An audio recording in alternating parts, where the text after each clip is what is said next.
Cheers. Okay, welcome to the Late But Caffeinated podcast. We're back to talk your ear off some more. Truly. It's honestly our greatest strength. It is. Chit-chatting, yapping, being girls together. Together. Keyword, together. This month is a fun month. We're probably going to say that every month. It's the month of love. It is the month of love. And we love love. We do. So this month is all about weddings. Mm-hmm. Well, not all about weddings, but this podcast and part of our theme this month, including, speaking of love. My mom's calling me. Okay, so this month is the month of love, and we are discussing weddings, wedding planning, all the fun stuff that comes with it, engagements, proposals, the whole shebang. Obviously because of Valentine's Day, and we have a lot of fun things coming up this month. So I also just got married. As if it's news to me. She did just get married. I did just get married. We went to Vegas. We eloped. We'll be sharing some content from that. Absolutely, we will. But we wanted to talk about your wedding, and then we'll have a great commercial break from our sponsors. Yeah. And so, let's get into it. Obviously, it starts with the proposal. Can't get married if nobody asks you to. That's so true. I always say someone has to invite you to the party you're planning. Truly. So, you've been invited to the party. Well, I think even, the proposal as a whole thing. You were saying the other day, the stress of waiting. When you know it's coming or you know it's happening, you've talked about it, whatever phase you're at with your partner, and then you know that it's coming. And you just have to wait. And, trying to stay calm. Trying to not, crawl on the walls and go feral. Yeah. It is so hard because it is such an exciting time. So exciting. And I think a lot of people get really swept away in it once it happens. Once you get engaged, then I feel like it's it feels like this whirlwind. Yeah. I'm a huge proponent of people I don't think you should spend the first month after you're engaged planning. I think that you should take as much time, even if you can't say the whole, say you're so anxious and you gotta start doing it, take a week and just be engaged and enjoy it. One thing my boyfriend and I have discussed a lot is doing, I told you, an engagement moon, where we get engaged and we book a trip, and on that trip there's no wedding planning, there's just celebrating the time that we're in. And one thing I've told him as well is when he proposes, and I think this is another thing that in our day and age we've gotten swept up in, is immediately telling everyone you know and posting it, and everyone's flooding your phone.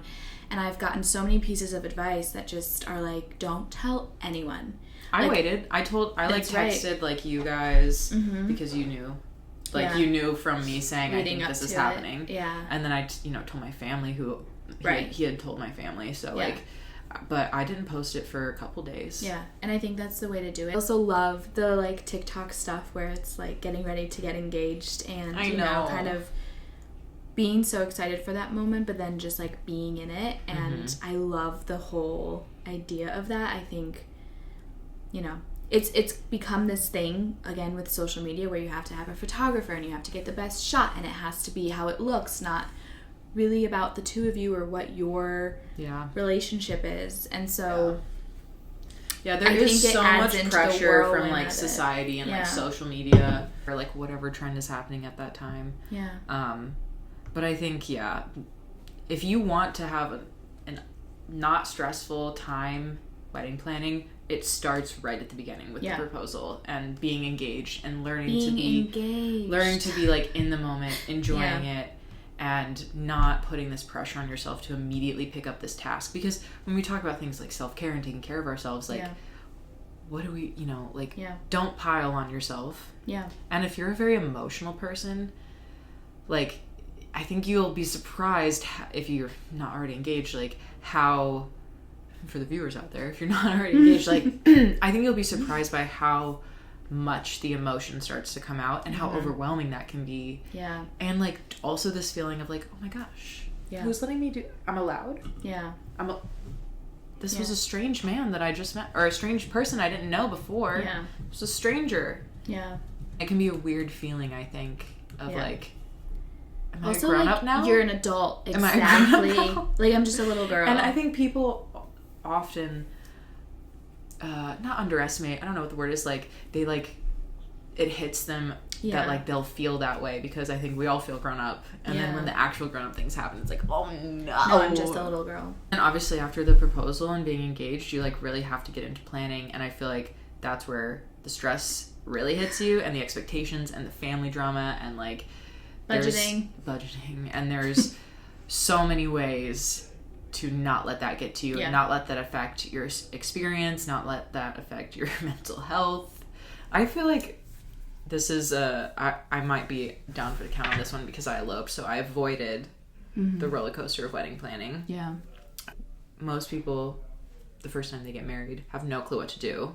So overwhelming. And even if you've like been in a wedding before, it's so different. All the things that you have to do to prep for it, be ready for it. Yeah.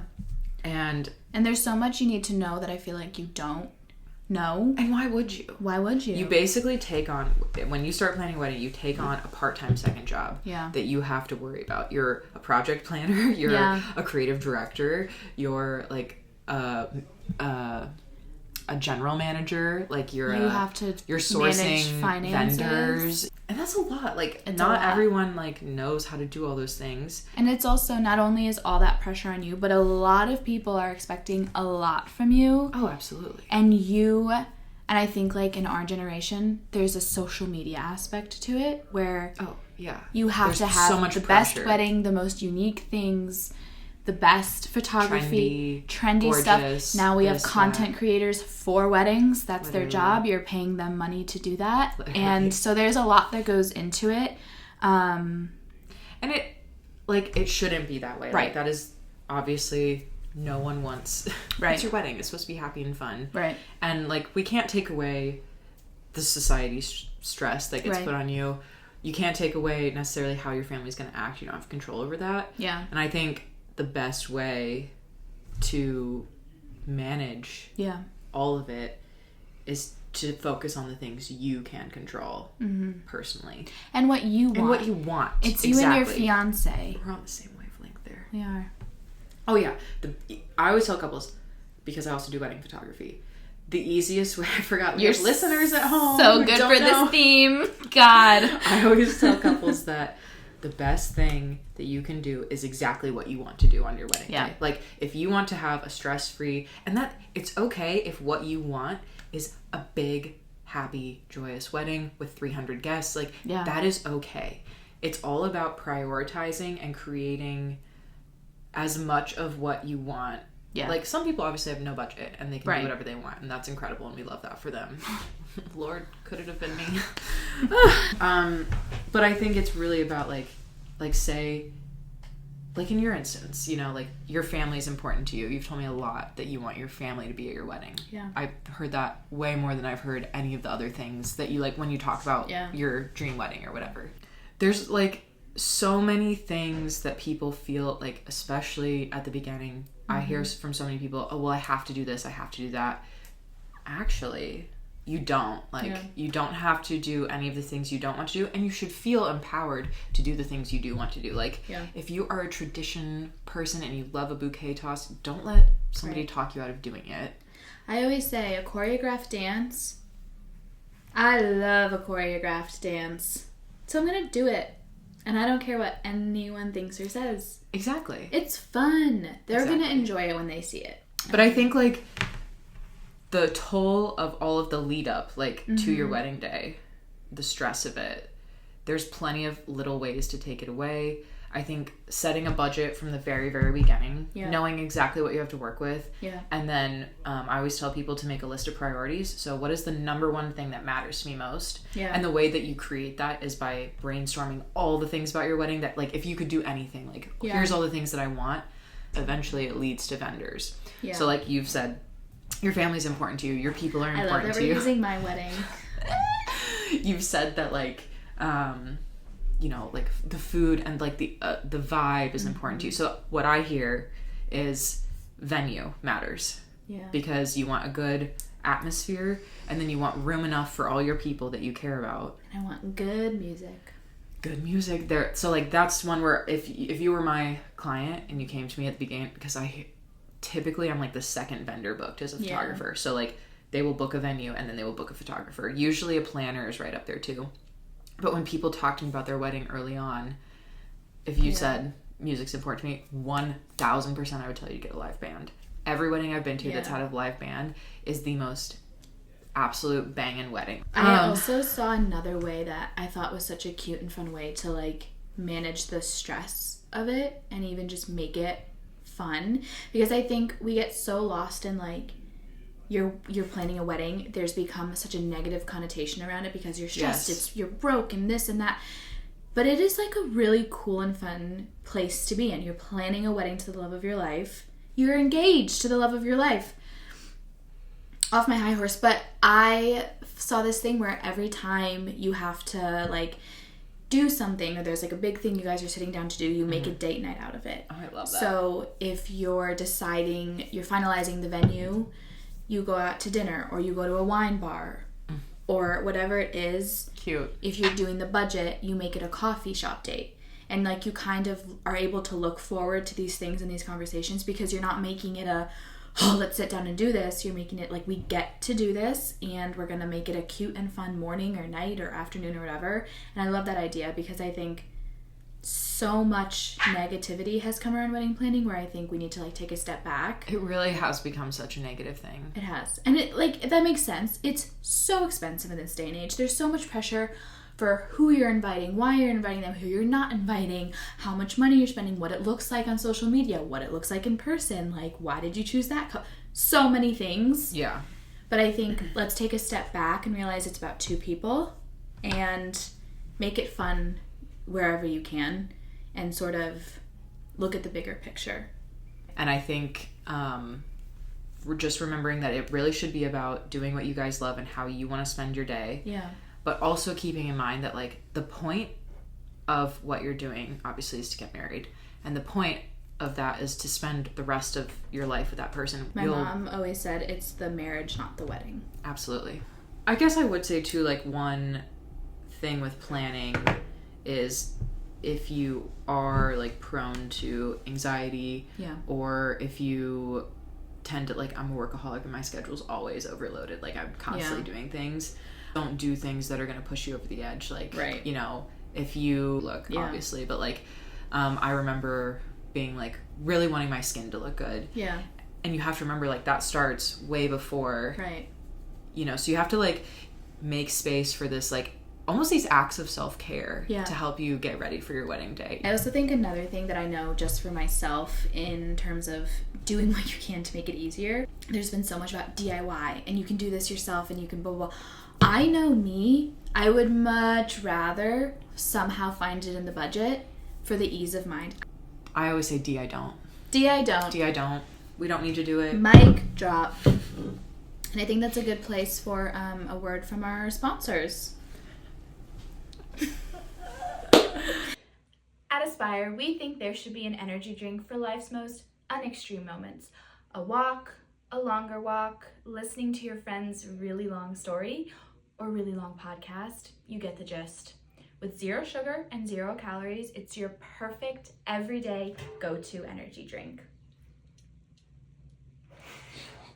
Okay, so obviously we've talked a lot about the beginning parts of all of this, but when it comes to wedding days, I have obviously so much experience with brides on wedding days, and because I'm a wedding photographer. Yeah.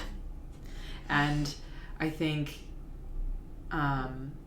what I've noticed is that you really have to know yourself.